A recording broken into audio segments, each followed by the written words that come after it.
양식을 우리에게 허락하여 주시옵소서. 생명의 양식이 주께 있음을 깨닫고 먼저 그의 나라와 의를 구하는 하나님의 백성이 될 수 있도록 오늘 말씀 가운데 성령님 우리를 깨워주시고 또 깨우쳐 주시며 풍성한 은혜 가운데 결실케 하여 주시옵소서.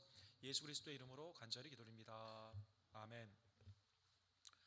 오늘날 지구가 하나의 글로벌 빌리지, 지구촌으로 되어 있는 상황 가운데 전체 지구인들이 먹고 사는 문제가 미래의 큰 걱정거리가 되고 있습니다. 그래서 푸드 세이프티, 음식에 관련되어 있는 음식이 우리의 생존과 국가의 영위와 관련이 있다라는 그러한 논문들도 많이 나오고 있습니다. 전체 지금 현재 인구가 2050년이 되게 되면 약 90억 명이 된다고 합니다. 90억 명이 먹고 사는 문제에 대해서 유엔에서 월드뱅크라는 것을 세워서 거기에 담당자가 우리 한국분인 김진용 우리 박사님이신데 이분이 이제 음식에 관련되어 있는 어떻게 지구에 있는 기아의 문제를 해결을 하고 또 미래의 먹거리들을 만들어 갈 수 있는가 여러 논의들이 지금 되고 있는 것입니다. 매일 굶어 죽는 사람들이 10만 명 이상이 되고 있고 전체 지구에, 그리고 전혀 그 미래에 대해서 전혀 그 식량의 정책이 없는 나라도 50개 이상의 나라가 되는 것처럼 여기에는 이제 북한도 포함되어 있고 여러 이제 후진국들이 많이 포함되어 있는데 앞으로 인류의 그 먹을 문제를 어떻게 해결할 것인가, 이것은 큰 과제가 되는 것입니다. 이러한 일 가운데 이제 우리가 평소에 먹지 않았던 그러나 먹을 수 있는 것들을 개발해 보자라는 의미에서 이제 그 메뚜기와 같은 것 아니면 그 심지어 이 날아다니는 여러 가지 그 곤충들을 잡아가지고 이것을 이제 맛있게 만들어서 왼쪽에 있는 것이 이제 이 메뚜기 버거인데 이런 것들을 이제 만드는 것이 그 앞으로 식량의 문제를 해결하는 데 도움이 된다는 것이죠. 그래서 소, 돼지, 닭 이 3세계 육류로서는 이제 해결이 안 되고 앞으로 이제 여러 가지 것들을 먹어야 되는 이러한 일 가운데 기아의 문제가 이러한 것들 새로운 것들이 개척되지 아니하면 우리가 다 같이 살 수가 없다라는 것입니다. 또 지금 당면에 있어서 오늘 당장 먹고 사는 문제에 대해서 어려움이 있는 수많은 사람들이 있습니다. 아까 말씀 것처럼 기아의 문제로 허덕이는 나라가 50여 개 나라가 됩니다. 지금 그 중간 선거를 앞두고 이 중남미에서 미국으로 올라오는 많은 사람들에 대해서 이걸 어떻게 할 것인가라는 정치적인 의견이 첨예의 대립 가운데 있습니다. 엘살바도르라는 나라는 그 당장 먹고 살 것이 없는 그 피난민들이 다른 나라로 이주해야만 되게 되는데 마치 그 홍해를 건너는 것처럼 이렇게 수천 명의 사람들이 이 강을 건너면서 이 미국을 향해 지금 오고 있는 것이죠. 월드뱅크의 관점에서는 그러면 여기에는 아이들도 있고 어머니들도 있고 노약자들도 있는데 이분들이 당장 먹고 사는 문제들을 어떻게 해야 될 것인가, 이분들을 어떻게 도와줄 거라는 관점에서 이제 이분들은 보고 있고 또 이 다른 정치적인 관점에서는 미국에 피해를 입히는 그룹이기 때문에 오는 것을 막아야 된다는 그러한 관점도 있습니다.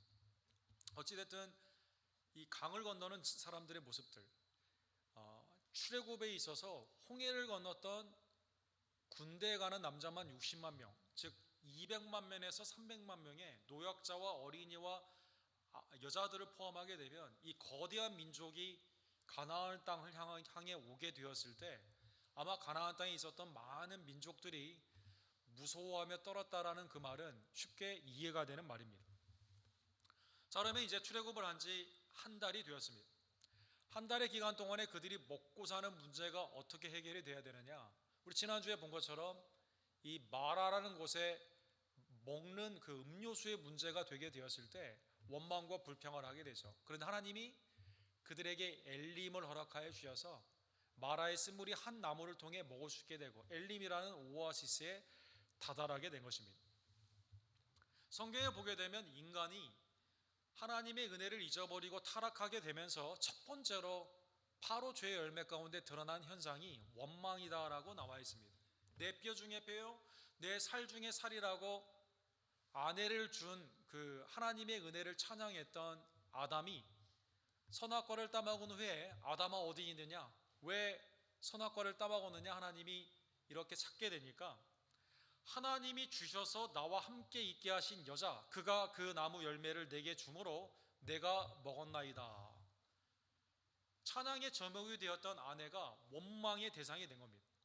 아내도 원망스럽고 아내를 만든 하나님도 원망스럽다는 것입니다.